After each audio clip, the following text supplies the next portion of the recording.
INB news కి స్వాగతం. Bulletin లో ముందుగా హెడ్లైన్స్.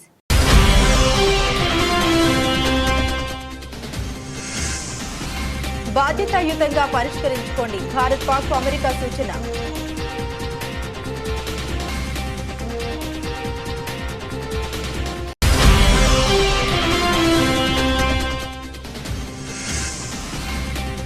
పహల్గామ్ ఉగ్రదాడి, ప్రధాని మోదీతో రాజ్నాథ్, అజిత్ దోవల్ కీలక భేటీ.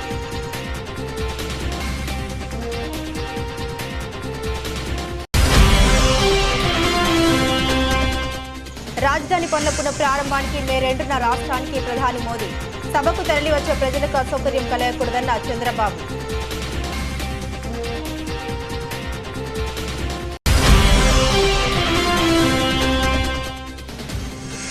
జానారెడ్డితో రేవంత్ రెడ్డి కీలక సమావేశం. మావోయిస్టులతో శాంతి చర్చలు, కాల్పుల విరమణపై ప్రధానంగా చర్చ.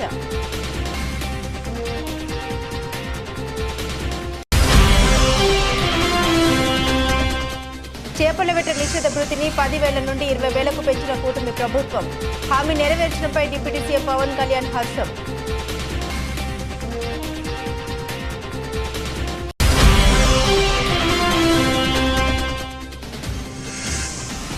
లక్నో రెండోసారి స్లో ఓవర్ రేట్ నమోదు.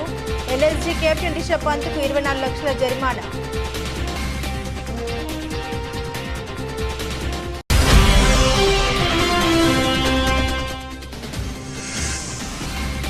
తగ్గుతున్న బంగారం ధరలు.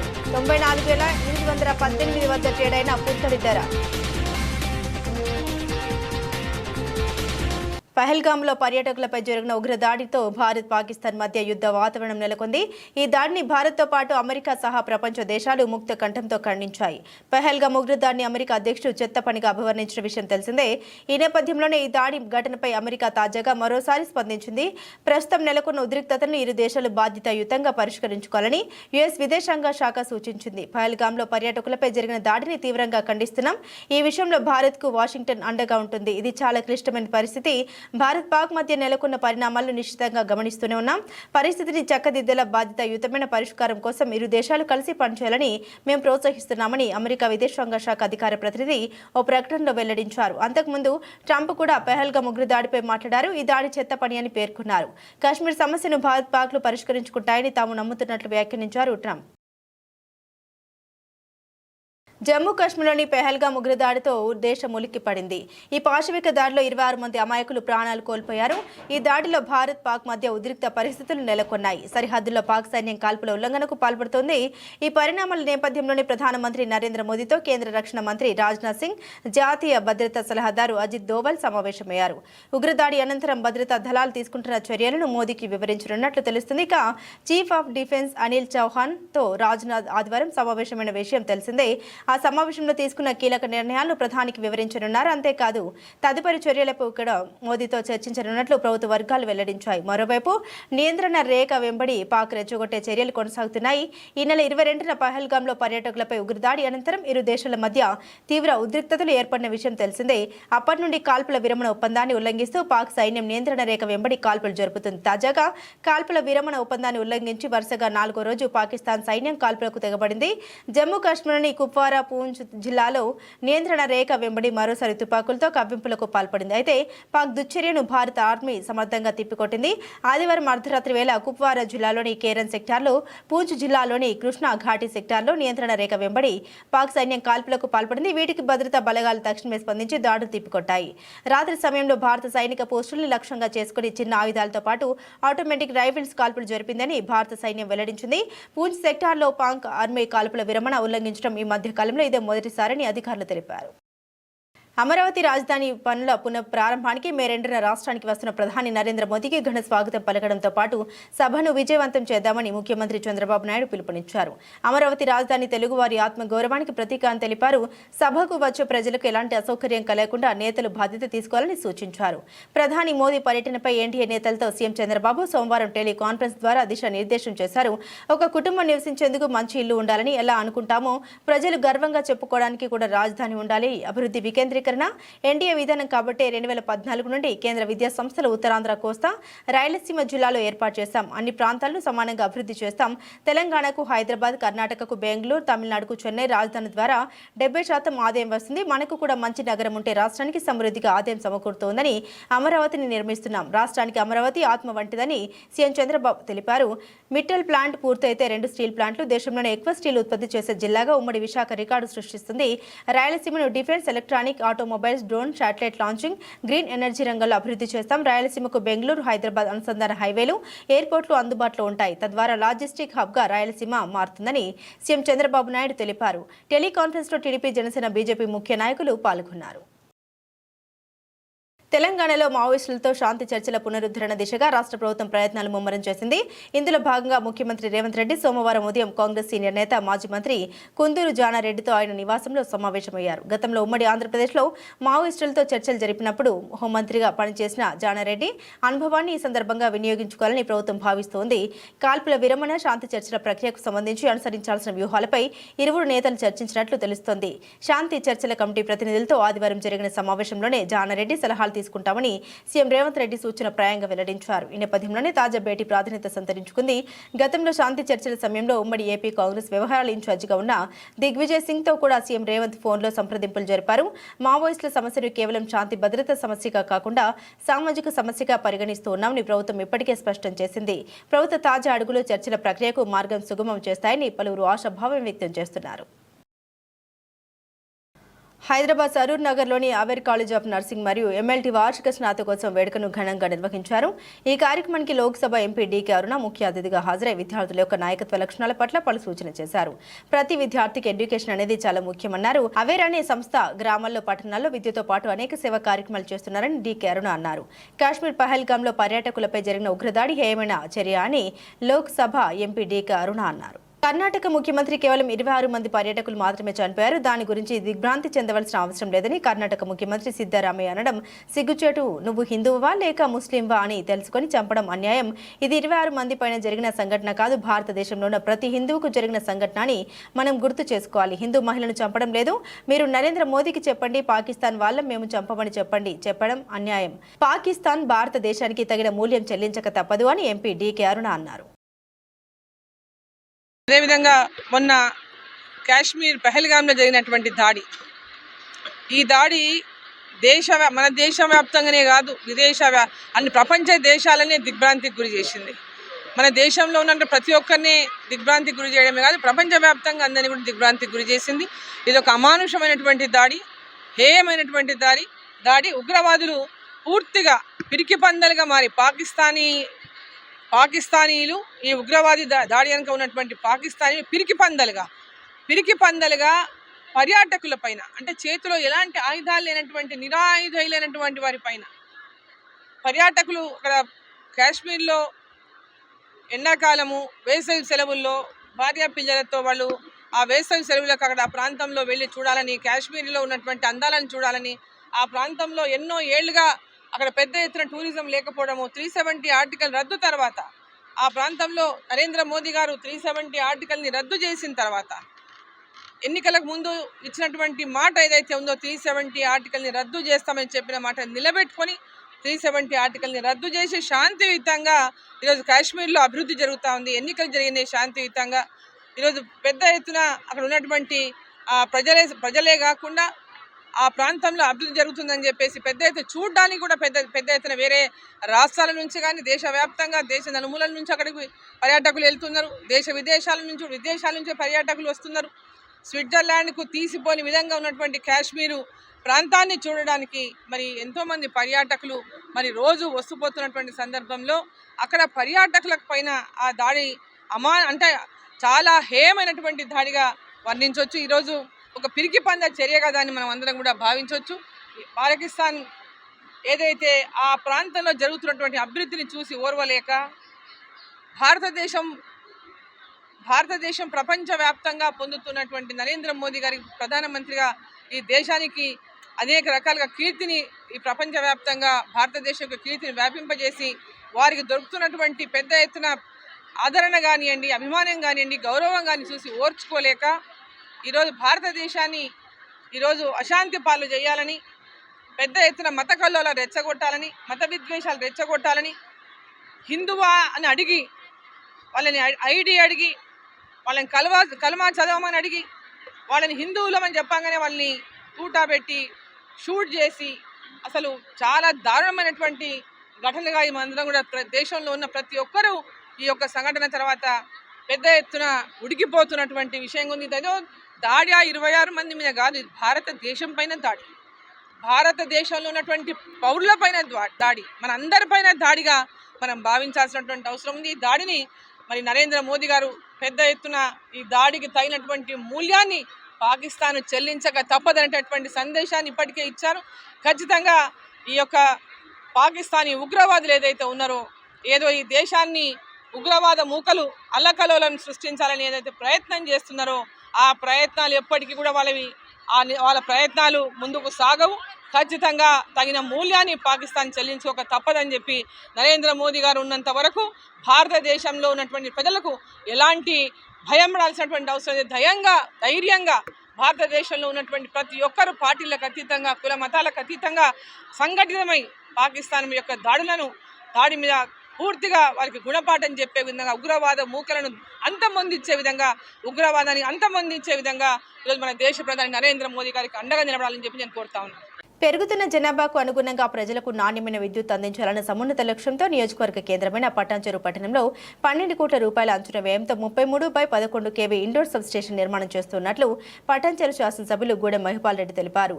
పటాన్చెరు డివిజన్ పరిధిలోని బ్లాక్ ఆఫీస్ ప్రాంగణంలో 12 కోట్ల రూపాయలతో నిర్మించి తలపెట్టిన 33/11 kV ఇండోర్ సబ్స్టేషన్ నిర్మాణ పనులకు ఆయన శంకుస్థాపన చేశారు. ఈ సందర్భంగా ఏర్పాటు చేసిన సమావేశంలో వారు మాట్లాడుతూ ఉమ్మడి మెదక్ జిల్లాలోనే మొట్టమొదటిసారిగా పటాన్చెరు పట్టణంలో ఇండోర్ సబ్స్టేషన్ నిర్మాణం చేస్తున్నామని తెలిపారు. పాషమైలారం నుండి నేరుగా నూతన సబ్స్టేషన్కి ప్రత్యేక లైన్ వేయడంతో పాటు పటాన్చెరు, రామచంద్రపురం పట్టణాలకు నాణ్యమైన విద్యుత్ అందుబాటులోకి వస్తుందని తెలిపారు. అమీన్పూర్ మున్సిపల్ పరిధిలోని ఐలాపూర్లో 100 కోట్ల రూపాయల అంచనా వ్యయంతో 132 kV సబ్స్టేషన్ నిర్మాణానికి ప్రభుత్వం అనుమతులు మంజూరు చేసిందని తెలిపారు. ఈ కార్యక్రమంలో పటాన్చెరు ఎంపీడీఓ యాదగిరి, విద్యుత్ శాఖ ఏడీఈలు సంజీవ్, నాగరాజు, రవికాంత్ రెడ్డి, మార్కెట్ కమిటీ మాజీ చైర్మన్ విజయ్ కుమార్, కాంగ్రెస్ పార్టీ పట్టణ అధ్యక్షులు నరసింహారెడ్డి, సీనియర్ నాయకులు గూడెం మధుసూదన్ రెడ్డి, నివర్తి దేవ్, అంతిరెడ్డి, అంజురెడ్డి, గోపాల్ రెడ్డి, షకీల్, ఐలేష్, హమీద్, బాలకృష్ణ తదితరులు పాల్గొన్నారు. అందరికీ నమస్కారం. ఈరోజు పటాన్చెరు టౌన్లో ఇండోర్ సబ్స్టేషన్కు భూమి పూజ చేయడం జరిగింది.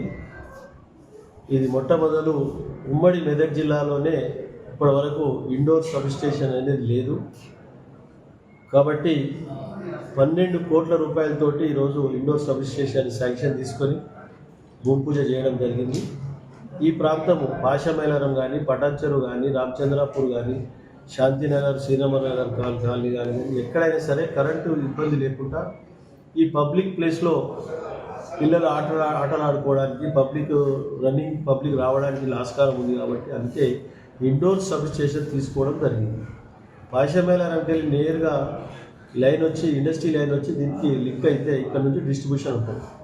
కాబట్టి ఈ ప్రాంత వాసులకు పటాన్చెరు నియోజకవర్గంలో ఉన్న కాలనీస్ బాగా విపరీతంగా పెరగడం జరుగుతూ ఉంది. గ్రేటర్ కమ్యూనిటీస్ రావడం జరుగుతూ ఉంది, అపార్ట్మెంట్ కల్చర్ రావడం జరుగుతూ ఉంది, విల్లాస్ రావడం జరుగుతూ ఉన్నది. డే బై డే పాపులేషన్ పెరుగుతూ ఉంది. కాబట్టి కరెంటు మీద పర్సనల్గా ఫోకస్ చేసి ఇక్కడ పటాన్చెరు, సింఫోనీ, అలాగే రామేశ్వరం బండ, బచ్చిగూడెం, మన చక్రపురి కాలనీ, అమీన్పూర్, అలాగే ఐలాపూర్, తెల్లాపూర్, బీరంగూడ, ఇవన్నీ ఇక్కడ సబ్స్టేషన్ ఎక్కడ సెట్ చేసి కరెంటు లోపం లేకుండా ఈ ప్రాంతాన్ని ముందుకు తీసుకుపోవడం జరుగుతూ ఉన్నది. పూర్తి స్థాయిలో ప్రజలు వాటర్కు కరెంట్కు దగ్గర కనెక్టింగ్ ఉంటుంది. అయస్కాంతం ఇనుముకి ఎంత దగ్గర ఉంటారో అట్లా లింక్ అయి ఉంటుంది. కాబట్టి ఈ వాటరు కరెంట్ అనేది ఇబ్బంది లేకుండా సమకూర్చడానికే ఈ ప్లాన్ చేసుకొని, ప్రణాళికలు సిద్ధం చేసుకొని ఫ్యూచర్ ప్లాన్ కోసం ఇబ్బంది లేకుండా ముందుకు పోతూ ఉన్నాం. తప్పకుండా ఈ ప్రాంత వాసులకు కరెంటు కానీ, వాటర్ కానీ, రోడ్లు కానీ, డ్రైన్లు కానీ, మౌలిక వసతులని ఎక్కడికక్కడ సమకూర్చి ప్రజలకు ఇబ్బంది లేకుండా చూసుకునే బాధ్యత మా పైన ఉంది. కాబట్టి దాన్ని పూర్తి స్థాయిలో సమకూర్చి ముందుకు వెళ్తూ ఉంటాం. దీన్ని పూర్తిగా ఈ ప్రాంత ప్రజలందరూ సద్వినియోగం చేసుకోవాల్సిందిగా మనవి చేసుకుంటూ 12 కోట్ల రూపాయలతో ఈరోజు మనం దాన్ని కొటేషన్ వేసుకోవడం ముందుకు పోవడం జరుగుతూ ఉన్నది. కాబట్టి అందరికీ ధన్యవాదాలు. Thank you.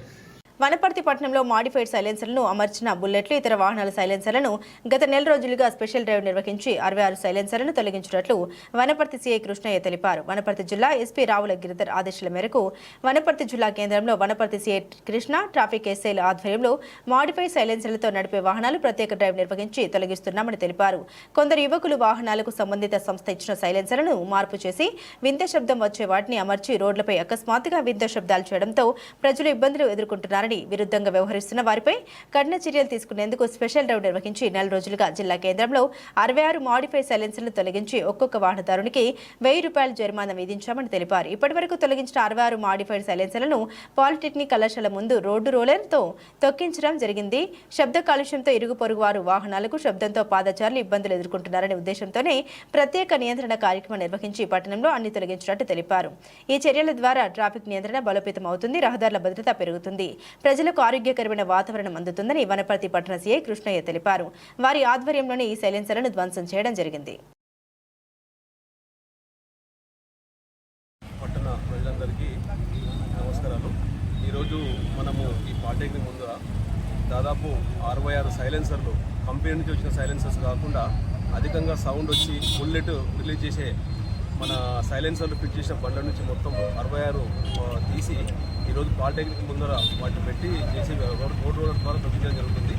దీనివల్ల పొల్యూషను మరియు సాధారణ ప్రజలకు ఇబ్బంది కలిగే విధంగా సౌండ్ వస్తుంది కాబట్టి వీటన్నిటిని తొలగించి ఈరోజు వాటిని రోడ్ రోలర్ ద్వారా తొలగించడం జరుగుతుంది. భవిష్యత్తులో కూడా ఎవ్వరు కూడా కంపెనీతో కాకుండా, కంపెనీ పెట్టిన సైలెన్సర్ కాకుండా ఏ విధమైన సైలెన్సర్ వేరే సౌండ్ వచ్చిన పెట్టినా కూడా వాటిని తొలగించి కేసులు ప్రమోట్ చేసి ఈ విధంగానే చేయడం జరుగుతుంది. కాబట్టి ఎవరు కూడా ఈ సౌండ్ వచ్చే సైలెన్సర్స్ కానీ బుల్లెట్ వచ్చే విధంగా కానీ అమర్చకూడదని వనపర్తి పట్టణ ప్రజలకు తెలియజేస్తున్నాము. అదేవిధంగా వాహనాలు కూడా తరోగా చెక్ చేయడం జరుగుతుంది. వాహనాలకి మన ఆర్సీ కానీ ఇన్సూరెన్స్ కానీ మరియు ఆ వాహన డాక్యుమెంట్ ఏది లేకపోయినా కూడా ఏ విధమైన ప్రమాదం జరిగినా కూడా వాళ్ళ ఫ్యామిలీ చాలా తీవ్రమైన నష్టానికి గురి అవుతారు. కాబట్టి అందరూ వాహనదారులు, వనపర్తి పట్టణ ప్రజలందరూ కూడా వెహికల్స్ వాడుతున్నప్పుడు హెల్మెట్ కానీ, లైసెన్స్ కానీ, ఇన్సూరెన్స్ కానీ అన్నీ కూడా ఖచ్చితంగా పాటించాలి. దాంట్లో ఏది ఒకటి లేకున్నా పొరపాటున యాక్సిడెంట్ జరిగితే ఆ ఫ్యామిలీ అంతా సఫర్ అవుతుంది. కాబట్టి హెల్మెట్ ధరించడము, తర్వాత వెహికల్ డాక్యుమెంట్స్ అన్నీ కూడా ఖచ్చితంగా ఉండేటట్టు చేయడం వల్ల మీ రక్షణ కోసమే మేము ఇదంతా చేస్తున్నామని ప్రజలందరూ గమనించాలని వనపర్తి పట్టణ పోలీస్ తరఫున మీ అందరికీ తెలియజేస్తున్నాను. వనపర్తి ఎస్పీ సార్ కూడా ఈ వెహికల్ ట్రాఫిక్ నియంత్రణలో, తర్వాత డాక్యుమెంట్ పాటించే విషయంలో కూడా నిరంతరం మమ్మల్ని మానిటర్ చేస్తూ వనపర్తి ట్రాఫిక్ ఎలాంటి ప్రాబ్లం లేకుండా అందరూ ప్రజలు సురక్షంగా ఉండాలని కోరుకుంటున్నారు. కాబట్టి ప్రజలందరూ సహకరించాలని. ఆంధ్రప్రదేశ్ మీడియా ఫెడరేషన్ జర్నలిస్టు జిల్లా మహాసభలు ప్రజలను అన్ని రంగాల్లో చైతన్యం చేస్తూ సమాజాన్ని మేల్కొల్పే జర్నలిస్టులేనని శ్రీకాకుళం ఎమ్మెల్యే గుండు శంకర్ అన్నారు. నగరంలోని అంబేద్కర్ జంక్షన్ రెవెన్యూ అతిథి గృహంలో ఆంధ్రప్రదేశ్ మీడియా ఫెడరేషన్ ఆధ్వర్యంలో జర్నలిస్టు జిల్లా మహాసభలను ఆదివారం అట్టహాసంగా నిర్వహించారు. ఈ సందర్భంగా ఎమ్మెల్యే మాట్లాడారు. జర్నలిస్టులంతా ఐకమత్యంగా ఉంటూ వారి హక్కులను సాధించుకోవాలని తెలిపారు. ప్రభుత్వ సంక్షేమ పథకాలను ప్రజలకు చేరవేయడంలో జర్నలిస్టుల పాత్ర కీలకమైందన్నారు. సమాజంలో న్యాయ వ్యవస్థ, రాజకీయాలు, ప్రజలు, జర్నలిజం 4 స్తంభాలని, జర్నలిజం అంటే ప్రజల్లోనూ అధికారుల్లోనూ ఎంతో గౌరవం ఉందని తెలిపారు. ఈ వృత్తికి మరింత గౌరవం తీసుకొచ్చేలా జర్నలిస్టులు నడుచుకోవాలని తెలిపారు. ఈ కార్యక్రమంలో మీడియా ప్రతినిధులు, కూటమి పార్టీల నాయకులు, జర్నలిస్టులు పెద్ద ఎత్తున పాల్గొన్నారు.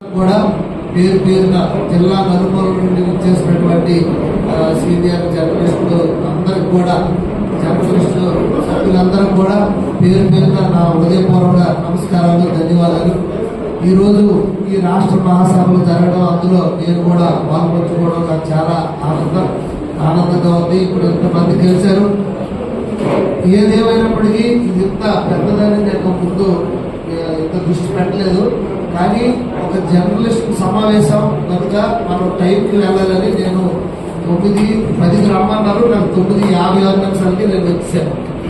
సో మీతో కలిసి మాట్లాడేది మాకు ఈరోజు జాబ్ ఎలా పెట్టాం, మంగళగిరిలో లోకేష్ గారు ఎలా పెట్టారో అలాగా వేరే వేరే నియోజకవర్గాల్లో అవుతుంది.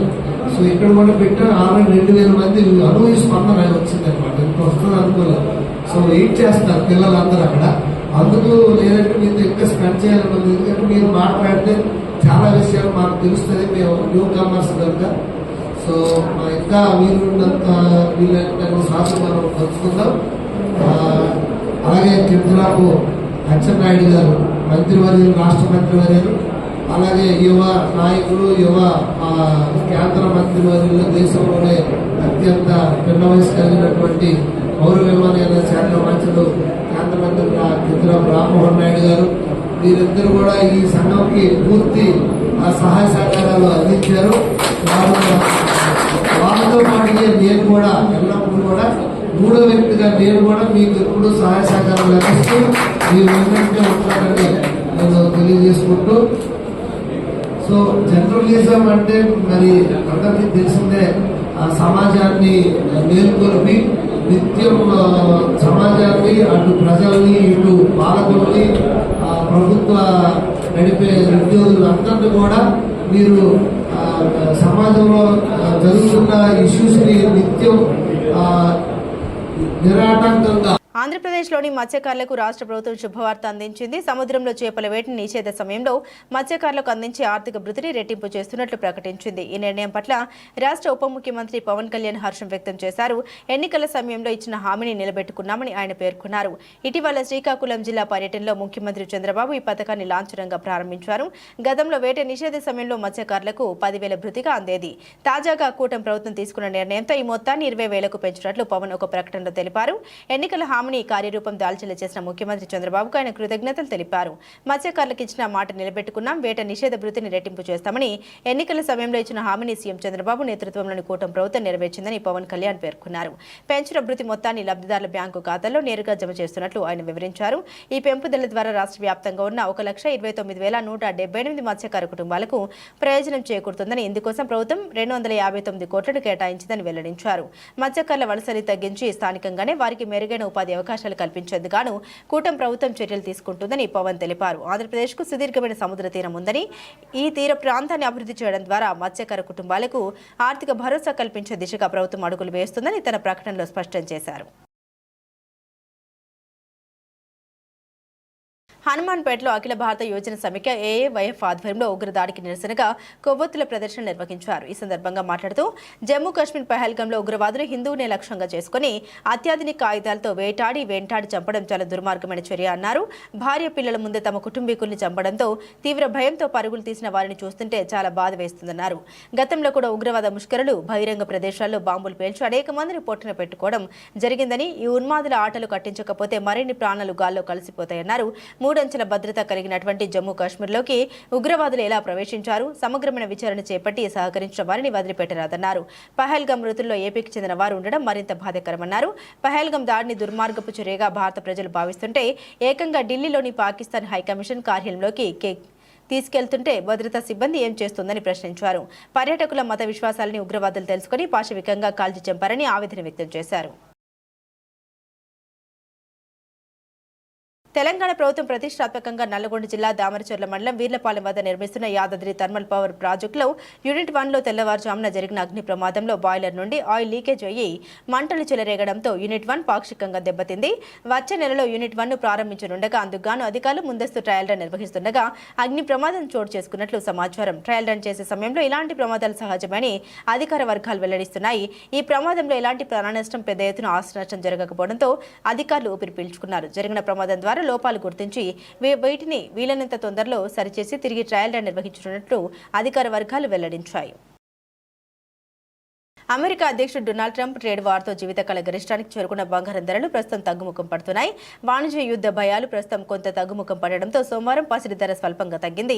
ఇతర కరెన్సీతో పోలిస్తే డాలర్ మళ్లీ బలపడుతుండడమే దీనికి కారణం. ఎంసీఎక్స్ గోల్డ్ జూన్ 5 కాంట్రాక్ట్స్ లో ఈ ఉదయం 9:05 10 గ్రాముల బంగారం ధరపై 0.18% తగ్గింది. ఫలితంగా పుత్తడి ధర 94,818 వద్ద ట్రేడ్ అయింది. అలాగే అమెరికా చైనా వాణిజ్య ఉద్రిక్తతలు తగ్గుముఖం పట్టడంతో అంతర్జాతీయ మార్కెట్లోనూ బంగారం ధరలు దిగొచ్చాయి.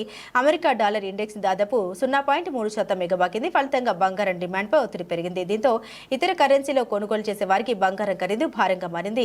మీడియా కథనాల ప్రకారం చైనాతో అనుకూల వాణిజ్య ఒప్పందం కోసం అమెరికా అధికారుల ఆదేశంతో మాట్లాడుతున్నట్లు ట్రంప్ తెలిపారు. అయితే పెద్ద రాయితీ లేకుండా చైనాపై సుంకాలను తగ్గించే విషయాన్ని తాను పరిగణించబోమని ఆయన పేర్కొన్నారు. కాగా శుక్రవారం చైనా కొన్ని అమెరికా దిగుమతుల్ని అధిక సుంకాల నుండి మినహాయించడం గమనార్హం. అయితే అనుకూల వాణిజ్య ఒప్పందంపై చర్చలు జరుగుతున్నాయన్న ట్రంప్ వాదన చైనా తోసిపుచ్చింది.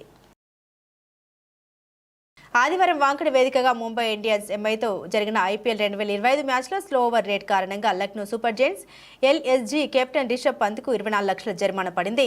ఈ సీజన్లో లక్నో రెండవసారి స్లో ఓవర్ రేట్ నమోదు చేయడంతో కెప్టెన్కు ఐపీఎల్ కౌన్సిల్ భారీ ఫైన్ వేసింది. అలాగే జట్టులో ఇంపాక్ట్ ప్లేయర్ సహా అందరూ 6 లక్షల లేదా మ్యాచ్ ఫీజుల్లో 25% జరిమానాగా చెల్లించాలని ఆదేశించింది. కనీస ఓవర్ రేట్ తప్పిదాలకు సంబంధించిన ఐపీఎల్ ప్రవర్తన నియమంలోని ఆర్టికల్ 2.22 ప్రకారం ఈ సీజన్లో లక్నో జట్టు రెండవసారి స్లో ఓవర్ రేట్ నమోదు చేసింది. అందుకే పంత్కి 24 లక్షల జరిమానా విధించబడింది. అలాగే ఇంపాక్ట్ ప్లేయర్ సహా ప్లేయింగ్ 11లోని మిగిలిన సభ్యులకు కూడా 6 లక్షలు లేదా వారి మ్యాచ్ ఫీజులో 25% ఏది తక్కువైతే అది జరిమానాగా చెల్లించాలని ఐపీఎల్ కౌన్సిల్ తన ప్రకటనలో పేర్కొంది. ఇక ఈ మ్యాచ్లో ముంబై జట్టు 54 పరుగుల భారీ తేడాతో లక్నోను చిత్తు చేసిన విషయం తెలిసిందే. ఎంఐ నిర్దేశించిన 216 పరుగుల భారీ లక్ష్యాన్ని ఛేదించే క్రమంలో ఎల్ఎస్జీ 161 పరుగులకు ఆలౌట్ అయింది. ఆంధ్రప్రదేశ్లోని పలు జిల్లాల్లో రాగల 3 రోజుల్లో వర్షాలు కురిసే అవకాశం ఉందని ఏపీ విపత్తుల నిర్వహణ శాఖ వెల్లడించింది. ఈ మేరకు ఆ సంస్థ ఎండీ రోనంకి కుర్మనాథ్ ఒక ప్రకటనలోని వివరాలు వెల్లడించారు. శ్రీకాకుళం, విజయనగరం, అల్లూరి సీతారామరాజు, పార్వతీపురం, మన్యం, ఏలూరు, కాకినాడ, తూర్పు గోదావరి జిల్లాలో సోమవారం పిడుగులతో కూడిన తేలికపాటి వర్షాలు పడవచ్చని వాతావరణ శాఖ హెచ్చరించింది. మంగళవారం నాడు శ్రీకాకుళం, పార్వతీపురం, మన్యం, అల్లూరి సీతారామరాజు, అనకాపల్లి, కాకినాడ, ఏలూరు జిల్లాలో అక్కడక్కడ పిడుగులతో కూడిన తేలికపాటి వర్షాలు పడవచ్చని వాతావరణ శాఖ అధికారులు తెలిపారు. ఆదివారం రాయలసీమలోని పలు ప్రాంతాల్లో వర్షాలు కురవగా అనకాపల్లి జిల్లా రావికమతం, వైఎస్ఆర్ జిల్లా వేంపల్లో 41.4 డిగ్రీలు, విజయనగరం జిల్లాలో గుర్లలో 41.2 డిగ్రీలు, తూర్పుగోదావరి జిల్లా మురమండ, నంద్యాల జిల్లా ఆలగడ్డలో 41 డిగ్రీల ఉష్ణోగ్రతలు నమోదయ్యాయి. తెలంగాణలో ఎండల తీవ్రత కొనసాగుతూనే ఉంది. సోమవారం ఉదయం మెదక్లో అత్యధికంగా 42 డిగ్రీల ఉష్ణోగ్రత నమోదైందని వాతావరణ శాఖ వెల్లడించింది. జీహెచ్ఎంసీ పరిధిలోని రాజేంద్రనగర్లో 35 డిగ్రీల టెంపరేచర్ నమోదైందని అధికారులు తెలిపారు. మహబూబ్ నగర్, నల్గొండ, ఖమ్మం, భద్రాచలం, రామగుండం, నిజామాబాద్, హన్మకొండ జిల్లాలో 36 నుండి 40 డిగ్రీల ఉష్ణోగ్రతలు నమోదయ్యే అవకాశం ఉందని హెచ్చరించారు. బులెటిన్ ముగించే ముందు హెడ్లైన్స్ మరోసారి.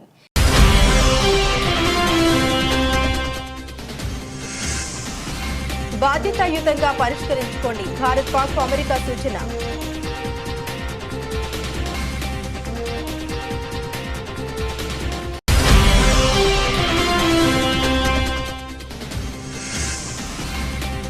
పహల్గామ్ ఉగ్ర దాడి, ప్రధాని మోదీతో రాజ్నాథ్, అజిత్ దోవల్ కీలక భేటీ.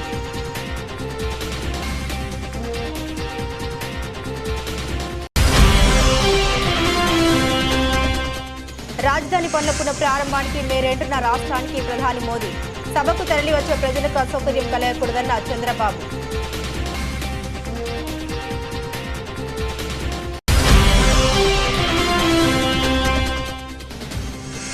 జానారెడ్డితో రేవంత్ రెడ్డి కీలక సమావేశం. మావోయిస్టులతో శాంతి చర్చలు, కాల్పుల విరమణపై ప్రధానంగా చర్చ.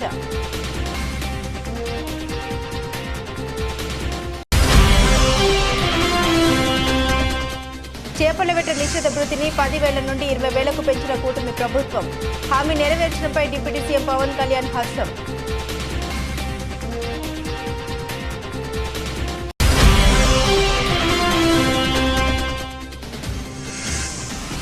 లక్నో రెండవసారి స్లో ఓవర్ రేట్ నమోదు. ఎల్ఎస్జీ కెప్టెన్ రిషబ్ పంత్కు 24 లక్షల జరిమానా.